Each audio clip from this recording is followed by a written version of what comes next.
नमस्कार, आप देख रहे हैं एसबीटी न्यूज। पेश है 20 अगस्त शनिवार सुबह 8:15 बजे राजस्थान की बड़ी खबरें। राजस्थान शिक्षा विभाग में प्रिंसिपल के बाद लेक्चरर्स की तबादला प्रक्रिया शुरू हो गई है। माध्यमिक शिक्षा निदेशालय ने 612 लेक्चरर्स की तबादला सूची जारी की है। 291 फिजिक्स, 256 रसायन विज्ञान एवं अन्य विषयों के 65 व्याख्याताओं की तबादला सूची जारी की गई है। अब जल्द ही सेकंड ग्रेड शिक्षकों की सूची भी जारी होने की संभावना है। विभाग ने निर्देश दिए हैं कि लेक्चरर्स का कार्य ग्रहण और कार्य मुक्ति आवश्यक रूप से शाला दर्पण के माध्यम से करवाया जाए और जिन लेक्चरर्स का परिवीक्षा काल पूरा नहीं हुआ है उन्हें कार्य मुक्त नहीं किया जाए। जयपुर शहर इन दिनों छात्र संघ चुनाव के रंग में रंगा है। शहर में जगह जगह चुनाव लड़ने वाले कैंडिडेट के रैलियां निकल रही हैं और शहर में जगह जगह बैनर पोस्टर लगे हैं। गुरुवार को राजस्थान यूनिवर्सिटी के चुनाव में दोनों ही प्रमुख संगठन एबीवीपी और एनएसयूआई ने अपने अपने अध्यक्ष पद के उम्मीदवारों का ऐलान किया था, लेकिन यहाँ एबीवीपी के उम्मीदवार नरेंद्र यादव को चुनाव लड़ने से पहले बड़ा झटका लगा है। यादव के खिलाफ जयपुर नगर निगम ग्रेटर ने मुकदमा दर्ज करवाया है। ये मुकदमा सार्वजनिक स्थल को पोस्टर चिपकाकर गंदा करने के मामले में करवाया गया है। राजस्थान में आज और कल 2 दिन के लिए मानसून ब्रेक पर है। इस बीच मौसम और कृषि सेक्टर से जुड़े विशेषज्ञों ने किसानों को फसलों में कीटनाशक और रसायन का छिड़काव करने की सलाह दी है, क्योंकि इन 2 दिन राज्य में अधिकांश जगहों पर मौसम शुष्क रहेगा और दिन में कई जगहों पर तेज धूप निकलेगी। बंगाल की खाड़ी में बने लो प्रेशर सिस्टम के असर से राज्य में 21 अगस्त से एक बार फिर भारी बारिश का दौर शुरू होगा। जयपुर मौसम केंद्र के मुताबिक पिछले 24 घंटे के दौरान उदयपुर, जैसलमेर, बाड़मेर में कहीं कहीं 1 से सवा इंच तक बरसात हुई, जबकि शेष राजस्थान में मौसम शुष्क रहा। सबसे ज्यादा बरसात जैसलमेर के सम एरिया में 33 mm हुई। राजस्थान लघु उद्योग निगम RSIC उदयपुर के डबोक हवाई अड्डे पर एयर कार्गो परिसर स्थापित करने जा रहा है। इससे उदयपुर और आसपास के व्यापारियों को अब अगले कुछ महीनों में माल के आयात और निर्यात के उद्देश्य से अहमदाबाद या जयपुर जाने की जरूरत नहीं पड़ेगी। निगम के अफसरों ने बताया कि राजस्थान सरकार के उपक्रम RSIC ने इस बारे में नागरिक उड्डयन मंत्रालय को एक प्रस्ताव भेजा था, जिसे सैद्धांतिक मंजूरी दी गई है। परियोजना के लिए जमीन चिन्हित कर ली गई है।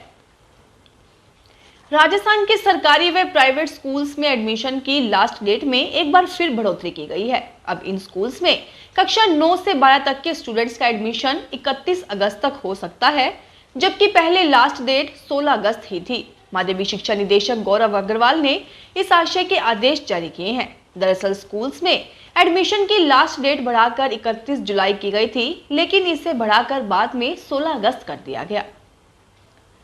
डूंगरपुर जिले में 260 सामुदायिक स्वास्थ्य अधिकारियों को पिछले 5 महीने से मानदेय नहीं मिला है। मानदेय नहीं मिलने से सामुदायिक स्वास्थ्य अधिकारी आर्थिक तंगी से जूझ रहे हैं। सामुदायिक स्वास्थ्य अधिकारियों ने कलेक्टर से मानदेय के भुगतान दिलाने की मांग की है। सामुदायिक स्वास्थ्य अधिकारी अपने मानदेय के लिए पिछले 5 महीने से स्वास्थ्य विभाग के चक्कर काट रहे हैं। मानदेय का भुगतान नहीं होने से परेशान सामुदायिक स्वास्थ्य अधिकारियों ने कलेक्टर से मिलकर मानदेय का भुगतान दिलाने की मांग की है।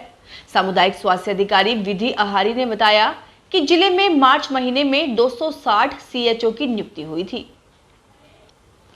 राजस्थान के नौनिहालों के लिए अगला माह बेहद खास होने वाला है। सितंबर में शिक्षा विभाग की बड़ी योजनाएं धरातल पर साकार होंगी। सितंबर के आखिर तक बच्चों को उनकी नई यूनिफॉर्म मिल जाएगी। वहीं प्रवेशोत्सव के बाद नामांकन की वास्तविक स्थिति में सामने आएगी। इतना ही नहीं, एक बार फिर बच्चों को स्कूल में दूध मिलना शुरू हो जाएगा। प्रदेश में 1ली से 8वीं कक्षा तक के बच्चों को गहलोत सरकार निःशुल्क यूनिफॉर्म वितरित करेगी। इस योजना पर सरकार 350 करोड़ रुपए खर्च करने जा रही है। प्रदेश के 302 ब्लॉक पर बच्चों को यूनिफॉर्म का वितरण किया जाएगा। सरकार ने भीलवाड़ा की एक टेक्सटाइल फर्म को ठेका दिया है। बच्चों को यूनिफॉर्म एक बैग में दी जाएगी। बैग पर मुख्यमंत्री अशोक गहलोत की फोटो होगी। हर बच्चे को 2 यूनिफॉर्म मिलेंगी।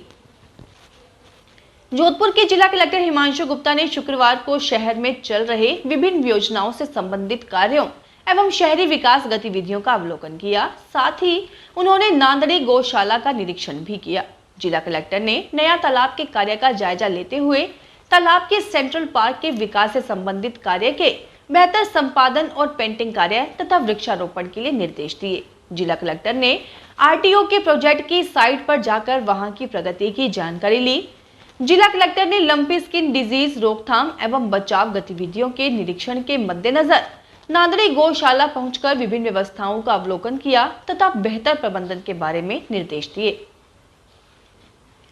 सूर्य नगरी में भगवान श्री कृष्ण का प्राकट्योत्सव जन्माष्टमी पर्व शुक्रवार को धूमधाम से मनाया गया। इस अवसर पर कृष्ण मंदिरों को फूलों और रंग बिरंगी लाइटों से सजाया गया, साथ ही कई धार्मिक कार्यक्रम आयोजित किए गए। इस मौके पर सूर्य नगरी के सभी कृष्ण मंदिरों में मध्य रात्रि दही माखन से भरी मटकियां फोड़ी गई।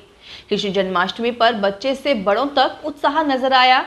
गली मोहल्लों से लेकर शहर के सभी मंदिरों में कृष्ण जन्माष्टमी पर भक्ति की भावना नजर आई।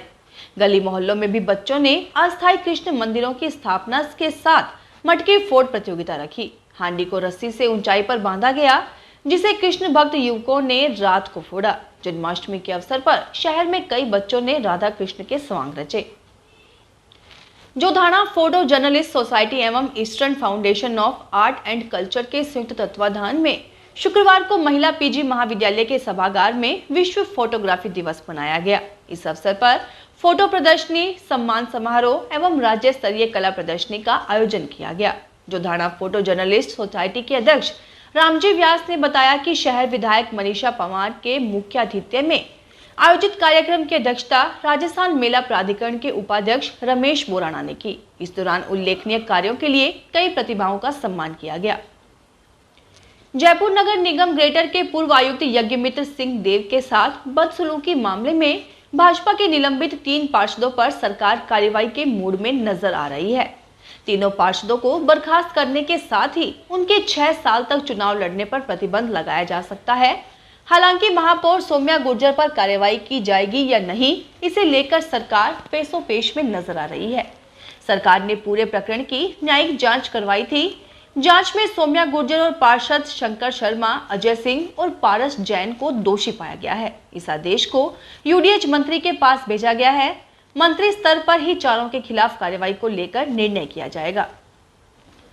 राजस्थान के उदयपुर में उद्योग विभाग द्वारा संभाग स्तरीय कार्यक्रम उद्योग विभाग एक संवाद का आयोजन 27 अगस्त को Udaipur chamber of commerce and industries MIA में आयोजित किया जाएगा। जिला उद्योग केंद्र के महाप्रबंधक मंजू माली ने बताया कि उद्योग एवं वाणिज्य मंत्री के नेतृत्व में उद्योग विभाग से संबंधित औद्योगिक प्रतिष्ठानों, निर्यातकों के विभिन्न परिवादों के निराकरण एवं राज्य में औद्योगिक विकास के लिए संभागीय स्तर पर संवाद कार्यक्रमों की संख्या में यह संवाद कार्यक्रम आयोजित किया जा रहा है। दक्षिण पूर्व मध्य रेलवे बिलासपुर मंडल के रायगढ़ झरसुगुड़ा रेलखंड पर चौथी रेल लाइन जोड़ने के लिए हिमगिर स्टेशन पर किए जा रहे प्री नॉन इंटरलॉकिंग का कार्य के चलते कोटा से होकर गुजरने वाली 3 जोड़ी गाड़ियों को निरस्त करने का निर्णय किया गया है। कोटा मंडल के वरिष्ठ मंडल वाणिज्यिक प्रबंधक रोहित मालवीय ने आज बताया कि निरस्त की जाने वाली गाड़ियों में गाड़ी संख्या 20471 बीकानेर पुरी सुपरफास्ट एक्सप्रेस 21 अगस्त और 28 अगस्त को तथा गाड़ी संख्या 20472 पूरी बीकानेर सुपरफास्ट 24 अगस्त और 31 अगस्त को अपने प्रारंभिक स्टेशन से निरस्त रहेगी। मुंबई के बोरीवली वेस्ट में शुक्रवार को बड़ा हादसा हो गया। साईं बाबा नगर में एक 4 मंजिला इमारत ढह गई। सूचना के बाद मौके पर फायर ब्रिगेड की टीम और पुलिस पहुंची। मलबे में 14 से 15 लोगों के फंसे होने की जानकारी सामने आ रही है। शुक्रवार को रेस्क्यू ऑपरेशन जारी था। जानकारी के अनुसार यह हादसा शुक्रवार दोपहर करीब 12:30 बजे हुआ, जब लोग इस बिल्डिंग के आसपास से गुजर रहे थे। तभी यह भरभराकर गिर गई। बिल्डिंग का नाम गीतांजलि है। मौके पर फायर ब्रिगेड की 8 गाड़ियां, 2 बचाव वैन और 3 एम्बुलेंस मौजूद थी। दिल्ली के एक्साइज कैंप में डिप्टी सीएम मनीष सिसोदिया के सरकारी आवास समेत 7 राज्यों की 21 जगहों पर सीबीआई की छापेमारी चल रही है। जांच एजेंसी के अफसर सुबह 8:30 बजे ही सिसोदिया के घर पहुंच गए थे। तब से सरकारी आवास में तलाशी जारी है। अफसरों ने उनके और उनके परिवार के बाकी सदस्यों के फोन और लैपटॉप जब्त कर लिए हैं। केस से जुड़ी एक बात सामने आई है। सीबीआई ने अपनी एफआईआर में मनीष सिसोदिया समेत 15 लोगों को नामजद आरोपी बनाया है। बाकी आरोपियों में दिल्ली के एक्साइज कमिश्नर रहे Arun Gopi Krishna, deputy excise commissioner Anant Kumar Tiwari, assistant excise commissioner Pankaj Bhatnagar और 9 कारोबारी और 2 कंपनियां शामिल हैं। फिलहाल इस बुलेटिन में इतना ही, फिर हाजिर होंगे और बड़ी खबरों के साथ। अगर आप भी अपने आसपास की छोटी बड़ी और महत्वपूर्ण खबरों से अपडेट रहना चाहते हैं तो सब्सक्राइब कीजिए हमारे चैनल एसपीटी न्यूज को और प्रेस कीजिए बेल आइकन पर।